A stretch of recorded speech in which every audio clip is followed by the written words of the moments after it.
Hi అండి. ఫంక్షన్స్లో చేసుకునే ఇలా క్యారెట్ క్యాప్సికం వేపుడు చేయడానికి అని చెప్పేసి నేను 3 క్యారెట్లు 2 క్యాప్సికం తీసుకొని ఇలా ముక్కలుగా చేసుకున్నానండి. చాలా బాగుండిద్దండి ఈ కూర, ఒకసారి ట్రై చేయండి. పోపు కోసం అని చెప్పేసి బాండీ పెట్టుకొని దాంట్లో నూనె వేసుకొని తాలింపు గింజలు వేసుకొని కరివేపాకు వేసుకొని పోపు వేగనిద్దామండి. దాంట్లోకి వచ్చేసి ఉల్లిపాయలు వేసుకొని కొద్దిగా మగ్గిన తర్వాత కరివేపాకు వేసుకొని అలాగే క్యారెట్ ముక్కలు ముందుగా వేసుకుందామండి. క్యారెట్ ఉడకటానికి టైం పడుతుంది కదా, అందుకని క్యారెట్ సగం ఉడికిన తర్వాత క్యాప్సికం వేసుకోవాలండి. క్యాప్సికం ఉడకటానికి టైం పట్టదండి.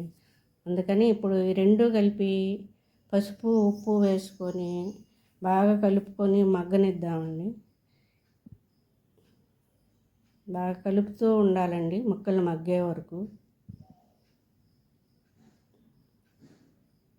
ఈ మగ్గేలోపు చిన్న జారు తీసుకొని దాంట్లో పచ్చి కొబ్బరి, 4 చిన్నులపాయ రెబ్బలు, 2 పచ్చిమిరపకాయలు కచ్చా పచ్చాగా మిక్సీ వేసుకోవాలండి. చూడండి, ఇలా బరగ్గా ఉంటే బాగుండిద్దండి, పంట కింద తగులుతూ.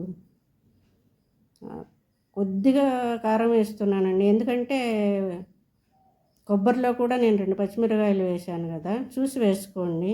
అలాగే కొత్తిమీర వేసుకొని కొబ్బరి పచ్చివాసన, పచ్చిమిరపకాయలు కూడా మనం పచ్చిగా వేసాం కాబట్టి ఆ రెండు పచ్చిదనం పోయే వరకు బాగా కలుపుకోవాలండి. రెండు అన్నీ కలిపి బాగా వేగాయండి. చూడండి ఎలా ఉందో, క్యారెట్, క్యాప్సికము, పచ్చి కొబ్బరి